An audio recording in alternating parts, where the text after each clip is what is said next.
Hello, how is everyone? My name is Heather Lee, and I am here to talk a little bit about the study of sex and the anatomy of your sex organs with you. Let's start off with what is sex? Does anyone really know what sex is? Sex refers to sexual activity. The word sex can mean different things. It can be a feeling, it can be experiences or desires. It is referred to when describing a gender. All of these things can mean something different when using this word. According to the book Human Sexuality by William L. Yarder and Barbara Seiler, human sexuality refers to the ways in which we experience and express ourselves as sexual beings. What we describe ourselves as, female or male, plays a huge role in our sexuality day in and day out. We know all of this because there are people in the world that study sex. These people are called sexologists. Sexologists study people and their behaviors along with their sexual interests and their functions. Because years ago, sex was not something people would talk about, there is little research on this matter. Different sex practices and the way people would view sex depends on where they live in the world and how influenced the different cultures may be. In the United States, there is research being done to help us understand all of these things, but that comes along with many ethical issues.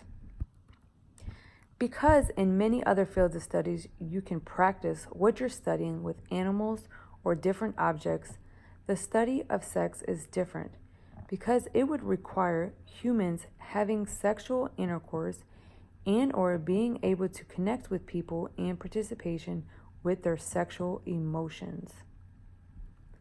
This approach would concern many people in the world as it may cross different boundaries. When studying sex and the behaviors and functions, they may work alongside other fields of study to help them understand the human body and how it works. There is experimental research that may include the sexologist observing individuals having intercourse. But this would all be volunteered work with a signed consent, and the individual can stop participating at any time. Like many other fields of study, sexologists also use surveys that may include questionnaires and or interviews. But this information can be minimized and not always accurate. Another form of research can be done by observation research, which is a method by which a researcher would study a person's behavior without trying to manipulate it. There is also participant observation, which is when a researcher would try and participate in the person's behavior. This research method may not be the best practice because it is believed that by participating in the activity itself, it may influence the research differently. When and if you ever decide to research sex, make sure you are receiving the information from a credible source. There are many magazines, articles, and websites with information that can influence an individual and may not have accurate information. Although the study of sex is still emerging, there are some widely known cited work from history that we still apply to today. One is the Master and Johnson 4-phase model of sexual response. The Master and Johnson's 4-phase sexual response describes the changes and patterns that take place in the body during sexual arousal. These experiences change according to the individual's body response. The 4-phase model include excitement, plateau, orgasm, and resolution. According to the book Human Sexuality and the website soc.ucsb.edu, the 4 phases include the excitement phase, which is the beginning of the arousal stage. This phase can happen with a partner or during masturbation with or without a partner. In men, this phase would include blood flow to the penis, which would produce an erection and the scrotum will tighten. In women, the vagina will start to lubricate and the labia majora begins to swell and separate. In both men and women, they may experience muscle contraction and the breasts may slightly enlarge and nipples may become erect. The plateau phase typically lasts a few seconds to a few minutes. In this phase, sexual tensions start to level off. In men, the testes and penis head may swell, and the testes start to withdraw into the scrotum. In women, lubrication may start to slow down, and the clitoris may pull back. Both men and women may experience tension, heavy breathing, and an increased heart rate.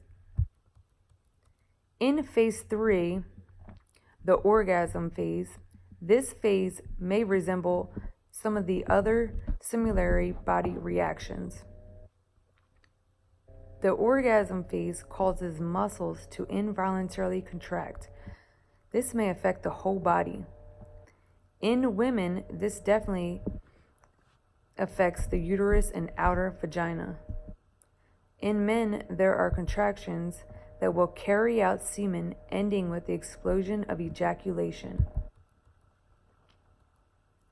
The fourth and final phase is the resolution phase.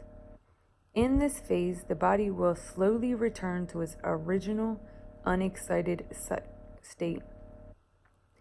In some women, it may take several orgasms to get to this stage.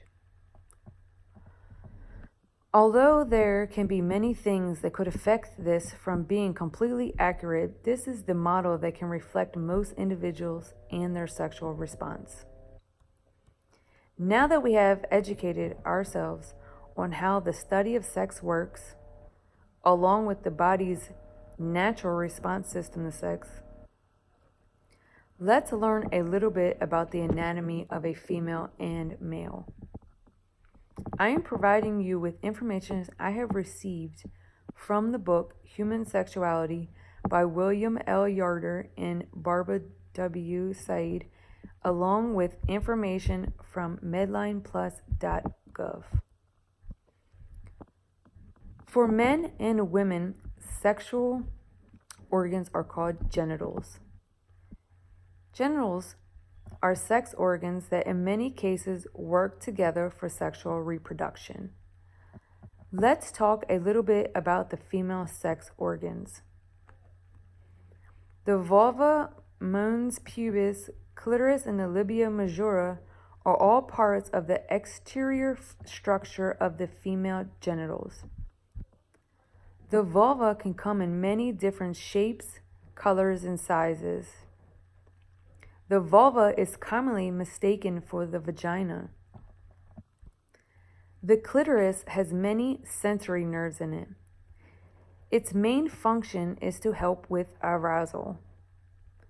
The shaft of the clitoris is an internal and exterior structure, and the clitoris is located at the anterior end of the vulva. By this time in your life, most of you have encountered mons pubis. This is the area that covers the pubic bone and is made of fatty tissue, and at some point will be covered with pubic hair. If you have not encountered this yet, you will most likely in the future. Below and between that lies the labia majora, which are the two outer folds that resemble lips and enclose the vagina entrance. The labia majora meet above the clitoris to form the clitoral hood. Some other structures may include the breast, which is made up of fatty tissue and may provide lactation or milk for their offspring. Here we will describe some of the internal structures of female genitals. This would include the vagina, the cervix, the uterus, the ovaries, and the fallopian tubes.